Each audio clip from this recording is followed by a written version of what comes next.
Hello, friends. I'm glad you're joining me today for story time. Today's story is called Blueberries for Sal, and it's written by Robert McCloskey. This story is actually very dear to my heart. I used to live in Maine, and when I lived there and I was a little girl, like the little girl in this story, I used to go and pick blueberries, just like little Sal, with my mommy. So I love to share this story, and I know that here in Florida, now is a good time to be going blueberry picking. It's different than in the fields of Maine, like you'll see in this story, but you could still, that's something that you could still do here. Oh, here's my kitty. She thinks she wants to visit. Anyway, let's begin. And there are a lot of words in this book, so I might have to read all the words and then show you the pictures closer, okay? So listen to the story and I'll make sure you see the pictures really well. Blueberries for Sal. One day, little Sal went with her mother to Blueberry Hill to pick blueberries. Little Sal brought along her small tin pail to put berries in. "We will take our berries home and can them," said her mother. "Then we will have food for the winter." That sounds like a great idea. Little Sal picked 3 berries and dropped them in her little tin pail. Kaplink, kaplank, kaplunk. That's what they sounded like. She picked 3 more berries and ate them. Then she picked more berries and dropped 1 in the pail. Kaplunk.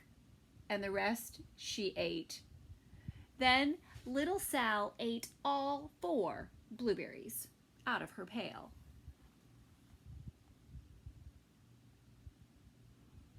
She's not going to have any blueberries at this rate. Let's see what happens.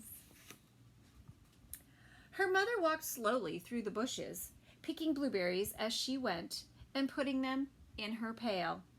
Little Sal struggled along behind, picking blueberries and eating every single one. Oh, she must really love blueberries. Little Sal hurried ahead and dropped a blueberry in her mother's pail. It didn't sound kaplink because the bottom of the pail was already covered with berries. She reached down inside to get her berry back. Though she didn't really mean to, she pulled out a large handful because there were so many blueberries right up close to the one she had put in. Whoops.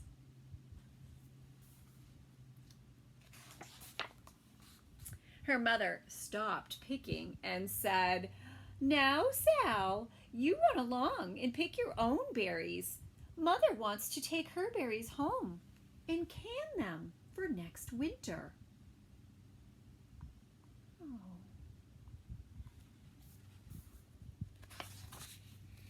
Her mother went back to her picking, but little Sal, because her feet were tired of standing and walking, sat down in the middle of a large clump of bushes and ate blueberries.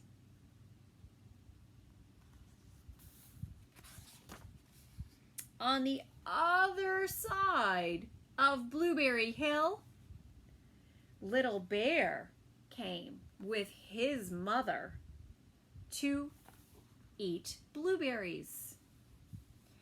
"Little Bear," she said, Eat lots of berries and grow big and fat. We must store up food for the long and cold winter. They came to Blueberry Hill to eat blueberries too. Let's see what happens.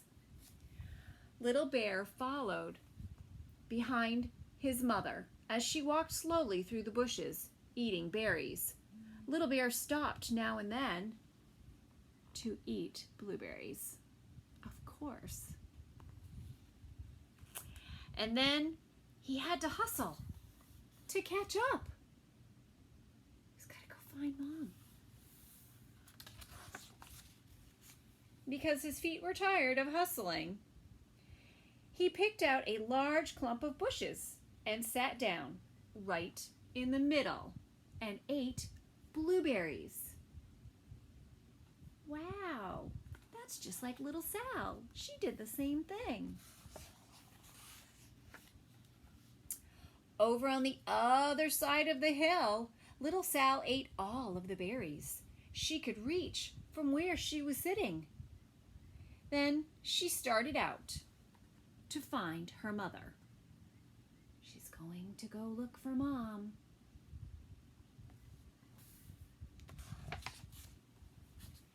She heard a noise from around a rock and thought, that is my mother walking along.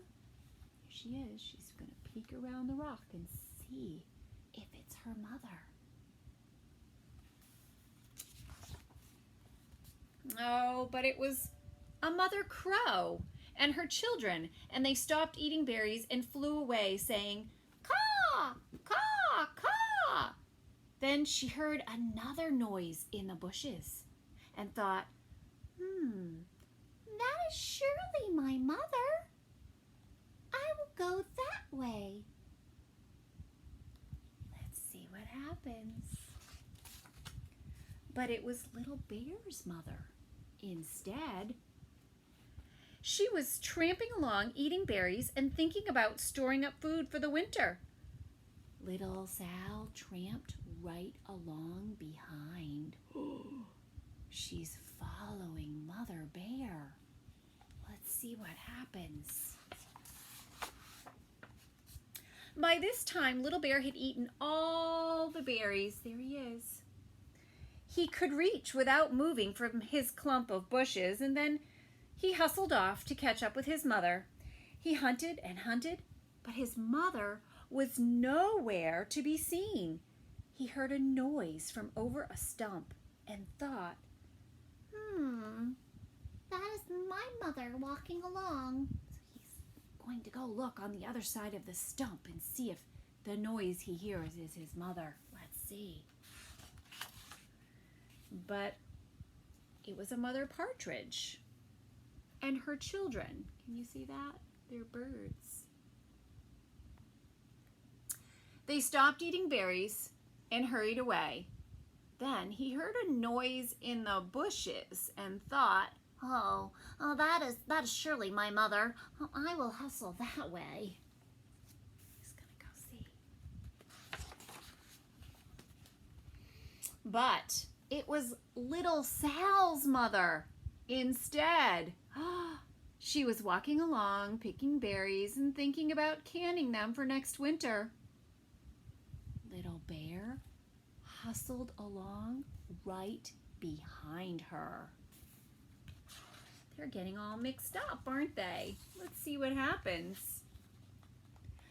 Little Bear and little Sal, Sal's mother, and little Sal and little Bear's mother, were all mixed up with each other among the blueberries on Blueberry Hill.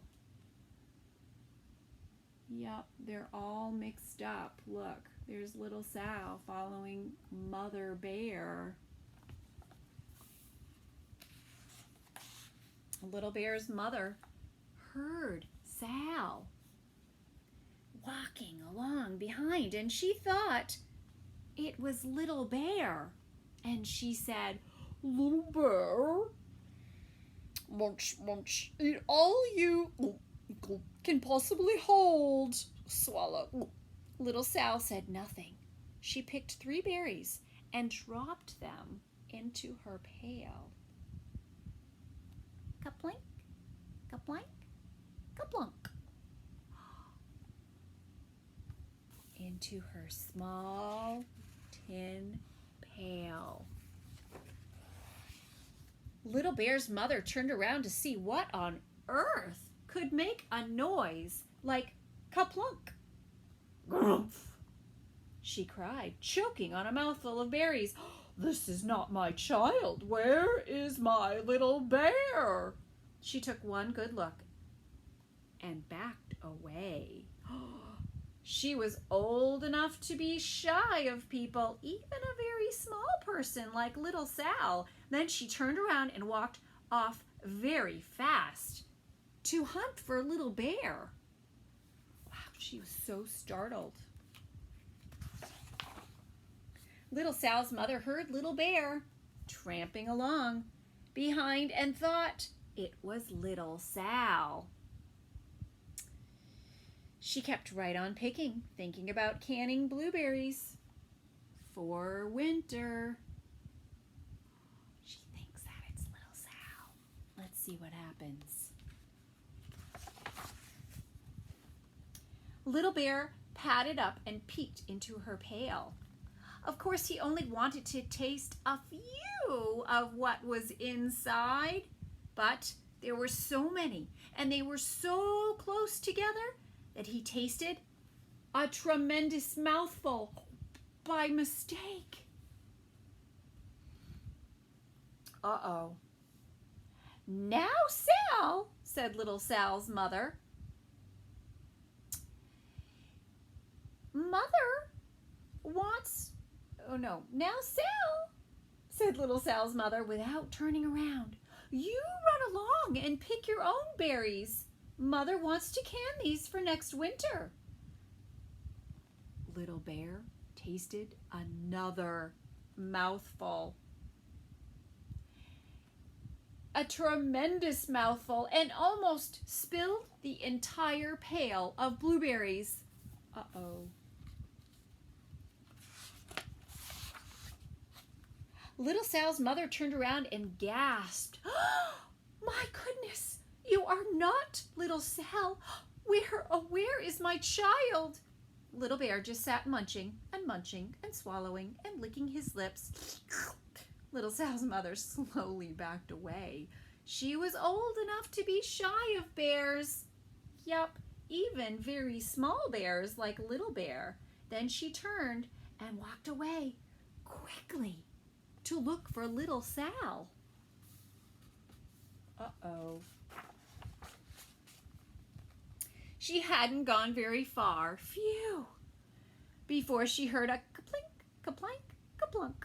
She knew just what made that kind of noise. It's little Sal putting berries back in her pail. And Little Bear's mother had not hunted very long before he heard a hustling sound that stopped now and then to munch and swallow. She knew just what made that kind of noise. Yup, Little Bear eating blueberries in the bushes. Little Bear and his mother went home down one side of Blueberry Hill, eating blueberries all the way and full of food stored up for next winter. Oh, Little Bear and his mother, they're over here. And little Sal and her mother went down the other side of Blueberry Hill, picking berries all the way, and drove home with food to can for next winter. A whole pail of blueberries from Mom, and 3 more besides that little Sal picked. Kaplink, kaplank, kaplunk. The end. And here they are, home in their kitchen. And they are canning the blueberries. The end. Thank you, friends. I hope you enjoyed this very special story. And maybe someday you can go blueberry picking. Until next time, goodbye.